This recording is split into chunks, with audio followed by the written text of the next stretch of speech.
मिथुन रास मंगळ आपल्याच राशीत आलेला आहे. वेग वाढेल पण चुकांची किंमतही वाढू शकते. मिथुन राशीच्या व्यक्तींनो, एक प्रश्न स्वतःला विचारून बघा. पूर्वीपेक्षा जरा जास्त चिडचिड झाली आहे. लहान गोष्टी मनाला लागत आहेत. संयम पण कमी झाल्यासारखा वाटतोय. निर्णय पटकन घ्यावेसे वाटतात आणि नंतर मी थोडं शांत राहिलो असतो तर बरं झालं असतं असंही वाटतं. ह्यामागे एकच कारण आहे की ऊर्जेचा कारक मंगळ शत्रू राशीमध्ये आलेला आहे. मिथुन ही त्याची शत्रू रास आहे. मंगळ ऊर्जा देतो, धैर्य देतो आणि लढण्याची ताकदही देतच आहे. पण हीच ऊर्जा योग्य दिशेने वापरली जाणं गरजेचं आहे. नाहीतर मग वाद होतात, घाई होते, चुकीचे निर्णय होतात आणि मग मानसिक अस्थिरता निर्माण होते. विशेषतः कसं आहे, तुमची रास आधीच विचारांची आहे, संवादांची आहे आणि चंचलतेची आहे. त्यात मंगळाची भर पडली की मन एकाच वेळी 10 दिशांना धावू लागतं. आणि या काळात सर्वात मोठी समस्या अशी आहे की विचार खूप येतात पण शांतता कमी असते. एक काम सुरू कराल, दुसरी कल्पना सुचेल, ती सुरू कराल तर तिसरी संधी दिसेल. परिणामी खूप धावपळ होईल, पण अपेक्षित परिणाम मिळायला वेळ लागू शकतो. काहींना असं वाटेल की मी दिवसभर व्यस्त असतो, पण नेमकं पूर्ण काय झालं हा प्रश्न वारंवार पडू शकतो ना. राग आणि उतावळेपणा मंगळ राशीत असल्यामुळे येत असतो. बोलण्याचा वेग वाढतो पण ऐकण्याची क्षमताही कमी होत असते. यामुळे काय होतं, घरात आणि तुमच्या ऑफिसच्या ठिकाणी किंवा मित्रांमध्ये अनावश्यक वाद निर्माण होऊ शकतात. विशेषतः मी जे बोलतो तेच योग्य आहे ही भावना नकळत वाढू शकते आणि निर्णयांमध्ये घाई ह्या काळात होऊ शकते. नोकरी बदलण्याची किंवा व्यवसाय सुरू करण्याची किंवा गुंतवणूक करण्याची किंवा नातेसंबंधाबाबत मोठा निर्णय घेण्याची इच्छा होऊ शकते. पण मंगळ अनेकदा परिस्थितीपेक्षा आत्मविश्वासच देतो. म्हणून कसं आहे, जे दिसतंय ते पूर्ण सत्य आहे असं समजू नका. प्रत्येक गोष्टीची पडताळणी करा. मानसिक थकवा असेल किंवा कसं होतं, बाहेरून तुम्ही सक्रिय दिसता पण कुठंतरी बारीकसा थकवा आत चालू असतो कारण शरीरापेक्षा मन जास्त काम करत असतं ना. व्यवसायात अचानक बदल करताना काळजी घ्यावी. या काळात झालेली चूक म्हणजे काय, ती क्षणभरातच होऊ शकते हो, पण तिचे परिणाम अनेक महिने टिकून राहतील. स्वतःला एकच प्रश्न विचारा की तुम्ही सध्या कृती करत आहात की फक्त प्रतिक्रियाच देत आहात. कारण कसं आहे, मंगळाच्या काळात याच 2 गोष्टींमधला फरक भविष्य ठरवतो. विशेष सावधगिरी काय ठेवली पाहिजे, कोणताही मोठा निर्णय 24 तास विचार केल्याशिवाय घेऊ नका. रागाच्या भरात फोन, मेसेज किंवा ईमेल पाठवू नका. 2 व्यक्तींमधील वादात मध्यस्थी करताना सावध राहा आणि नात्यांमध्ये संशय येऊ देऊ नका. एका वेळी एकाच मोठ्या कामावर लक्ष केंद्रित करा. अनावश्यक स्पर्धा पण टाळली पाहिजे. सोशल मीडियावर पण प्रतिक्रिया देऊ नये आणि मला सगळं माहीत आहे हा दृष्टिकोन मात्र टाळला पाहिजे. कसं आहे, मंगळ तुमच्या राशीत संकट काही घेऊन येत नाही, पण तो तुम्हाला तुमची खरी क्षमता दाखवतो ना. ऊर्जा जितकी मोठी ना तितकी जबाबदारीही मोठी असते. म्हणून या काळात वेगापेक्षा दिशा आणि रागापेक्षा संयम आणि उतावळेपणापेक्षा विचार यांना महत्त्व द्या. कारण कसं आहे, मंगळाची ऊर्जा नियंत्रित करणारी व्यक्ती पुढे जाते आणि मंगळाच्या ऊर्जेने नियंत्रित होणारी व्यक्ती अडचणीत येते. नोकरीच्या बाबतीत जर विचार केला की नाही तर करिअरच्या दृष्टीने काळ अत्यंत सक्रिय असणार आहे. पण कसं होतं, सक्रिय आणि स्थिर यामध्ये फरक असतो ना. तुम्ही खूप व्यस्त असाल पण प्रत्येक व्यस्त माणूस प्रगती करत असतोच असं नाही ना.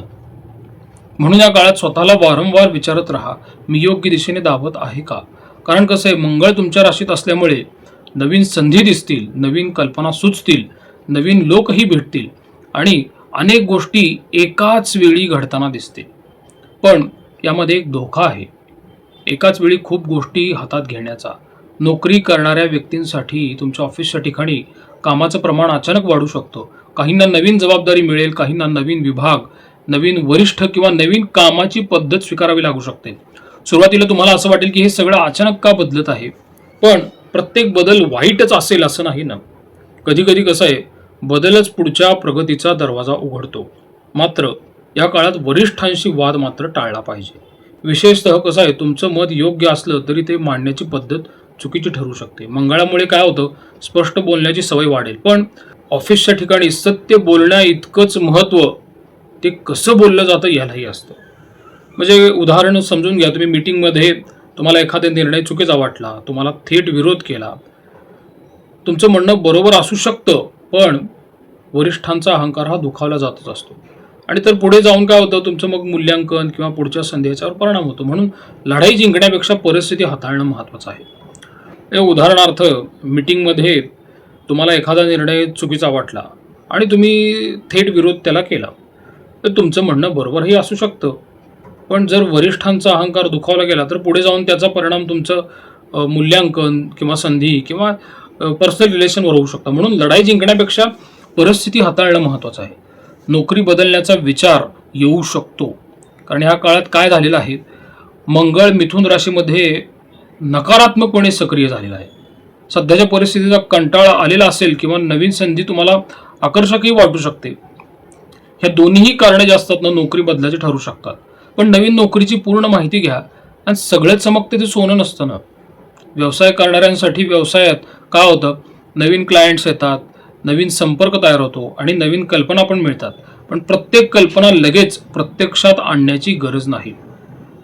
मिथुन राशीच्या व्यक्तींची एक मोठी अडचण काय आहे माहिती का, त्यांना अनेक चांगल्या कल्पना सुचतात, पण त्यातील अर्ध्या पूर्ण होण्यापूर्वीच नवीन कल्पना जन्म घेत असते.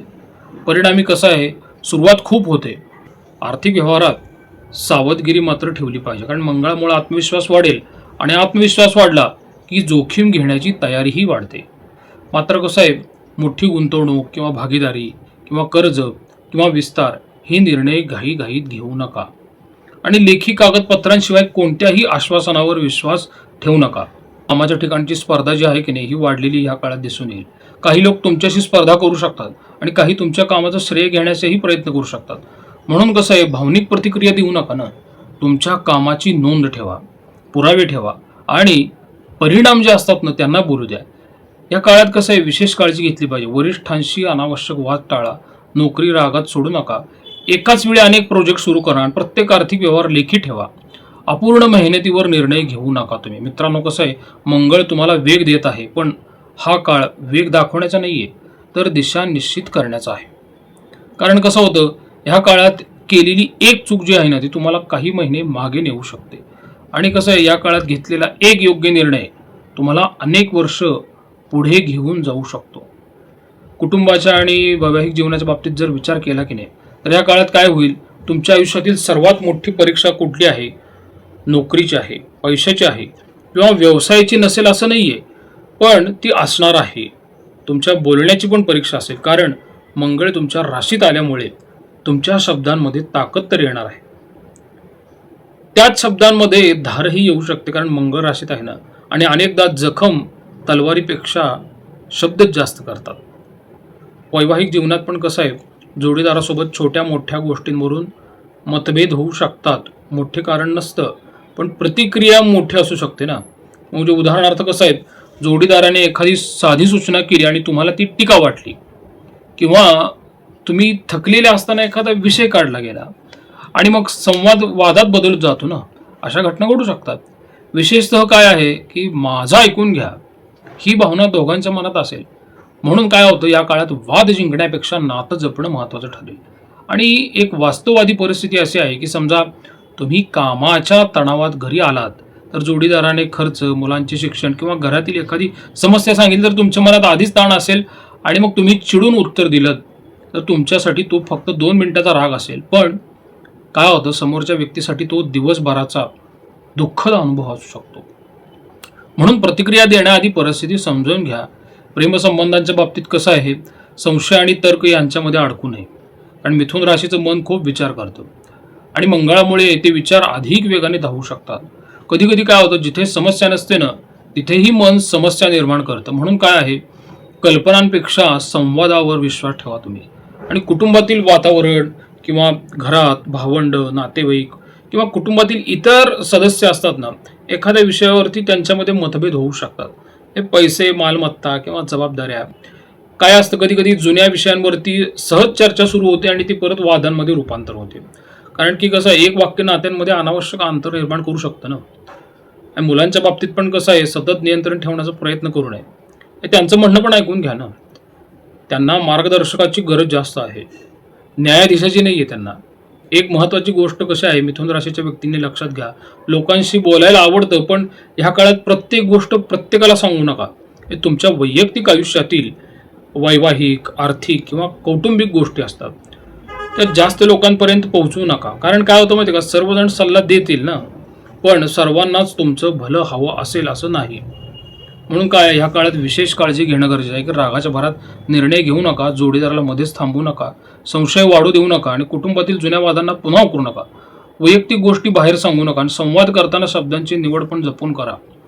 कसं आहे, मंगळ तुमच्या हातात आग देतो आहे, पण आता त्या आगीने घर उजळवायचं की घर जाळायचं असतं हे तुमच्या शब्दांवरती अवलंबून असतं. मी थोडासा कडू आणि कठोर शब्द वापरलेला आहे, पण सध्या हा मिथुन राशीला लागू होतो, कारण की अग्नी तत्वाचा मंगळ ह्या मिथुन राशीमध्ये आलेला आहे. तुमचं खरं सुख तुमच्या माणसांमध्ये दडलेलं आहे. ते पैसा किंवा संपत्ती ह्याच्यावर नसतं दडलेलं, किंवा अहंकारामध्ये पण नसतं. आर्थिक बाबतीत जर विचार केला ना, काय होतं, नुकसान तर होणार नाही, पण घाईघाईने घेतलेला आर्थिक निर्णय पैसे अडकून ठेवेल कुठेतरी. मंगळ इतका आत्मविश्वास वाढवतो ना, तर नवीन कल्पना सुचवून देतो आणि अधिक कमाई करण्याची इच्छा पण निर्माण होईल. आणि इथेच सावध राहण्याची गरज आहे. कसं आहे, कारण जिथे संधी दिसते ना, तिथे जोखीमही लपलेला असू शकतो. उत्पन्न वाढण्याची शक्यता पण आहे. काही व्यक्तींना काय होतं, अतिरिक्त काम केल्याने किंवा फ्रीलान्सिंगचे प्रोजेक्ट्स केल्याने, कमिशन मिळाल्याने किंवा काहीतरी अशीच इन्सेंटिव्ह म्हणून मिळालेल्या ज्या गोष्टी असतात ना, अशा मार्गातून पैसे मिळू शकतात. उत्पन्नाचे सोर्सेस तयार होऊ शकतात, पण तितक्याच वेगाने ते खर्चही होऊ शकतात. म्हणजे उदाहरणार्थ, अचानक उत्पन्न वाढलं की काय होतं, लगेच नवीन तुम्ही मोबाईल घ्यायला जाता, वाहन घ्यायला जाता किंवा मोठ्या खरेदीचा विचारही सुरू होऊ शकतो ना. कसं आहे, प्रत्येक इच्छा लगेच पूर्ण करणं शहाणपणाचं ठरणार नाही. खर्चावर नियंत्रण आवश्यक आहे. या काळात लहान लहान खर्च वाढू शकतात आणि अनेकदा मोठं आर्थिक नुकसान जे आहे ना, ते एका मोठ्या खर्चामुळे होत नाही, तर अनेक छोट्या खर्चांच्या सवयीमुळे होतं. ऑनलाईन खरेदी असेल किंवा अनावश्यक सदस्यत्व असेल किंवा वारंवार बाहेर खाणं असेल किंवा भावनेतून केलेल्या खरेदी असतील, यावर मात्र लक्ष ठेवा. या काळात मिथुन राशीची सर्वात मोठी अडचण अशी आहे की आत्मविश्वास आणि अति आत्मविश्वास यातला फरक समजणं त्यांना जरा जड जाणार आहे. काय वाटेल की ही संधी आयुष्यात लगेच येते, लगेच निर्णय घ्या असं तुम्हाला एक मन सांगेल आणि दुसरं मन सांगेल नाही, थोडं थांबूया, विचार करूया, शांतपणे निर्णय घेऊया. हे द्वंद्व जे आहे, हे बुध म्हणजे तुमच्या राशीचा स्वामी बुध आणि तुमच्याच राशीत असलेलं मंगळ, ह्यामुळे तुमच्या मनात तयार होणार आहे. आणि इतरांना मदत करायची असेल तर थोडी करा, मदत करायला नाही म्हणू नये, पण त्यातून कसं होतं, जास्त तुम्ही मदत केली पैशाची तर पैसे परत मिळण्याची शक्यता फार कमी आहे. त्यामुळे पैसाही जाईल आणि नातंही जाईल. त्यामुळं येणाऱ्या व्यक्तीला, मदत मागणाऱ्या व्यक्तीला थोडं का असं ना, आपल्या आपल्या ऐपतीप्रमाणे मदत करावी. व्यवसायाच्या ठिकाणी नवीन क्लायंट्स मिळतील, आर्थिक लाभ पण होतील, मोठी ऑर्डर पण मिळते, पण थोडासा नफा कमी होऊ शकतो इथं आधीच्या 2-3 महिन्याच्या तुलनेत. एक वास्तववादी प्रश्न आहे बरं का, आज जर तुम्हाला अचानक मोठी रक्कम मिळाली तर तुम्ही ती खर्च कराल की गुंतवणूक करताल? या प्रश्नाचं उत्तरच काय आहे की तुमच्या पुढच्या आर्थिक वर्षाची स्थिती कशी असेल ही दाखवणारं त्या प्रश्नाचं उत्तर असणार आहे. त्यामुळे गुंतवणूक करताना योग्य व्यक्तीचा सल्ला घेऊन योग्य ठिकाणी ती गुंतवणूक करा. प्रलोभनाच्या आहारी जाऊ नका. याआधी पण तुमचं प्रलोभनामुळे नुकसान झालेलं आहे. पैसा टिकवण्यासाठी बुधाची बुद्धी फार महत्त्वाची असते, पण हा मंगळ किंवा राहू जे असतात ना, ही बुद्धी भ्रमित करतात. मिथुन राशीचा राशीस्वामी बुध आहे आणि त्याच्यामध्ये अग्नितत्वाचा मंगळ आलेला आहे. आता हा मंगळ तुमची बुद्धी नेहमी उत्तेजित करण्याचा प्रयत्न करेल. म्हणून अशा वेळेस मन आणि बुद्धी आणि तुमचा मेंदू शांत ठेवण्यासाठी वेदामध्ये, अथर्व वेदामध्ये सांगितलेलं अथर्व शीर्ष जे आहे ते तुम्ही जास्तीत जास्त पठण करा. जास्तीत जास्त त्याची आवर्तनं करत राहा. पुढील अजून 35 दिवस हा मंगळ जो आहे तो मिथुन राशीमध्येच राहणार आहे. त्याबरोबर वक्री शनीचं पण गोचर चालू आहे. घाईघाईत कुठलाही निर्णय घेऊ नका तुम्ही. सध्या थांबलेलं तुमच्यासाठी योग्य राहतं. बऱ्याच वेळा वेट अँड वॉच ही जी गोष्ट आहे की नाही, ही तुम्हाला अनेक पुढच्या त्रासातून वाचवू शकते. प्रसाद कुलकर्णी, पंढरपूर.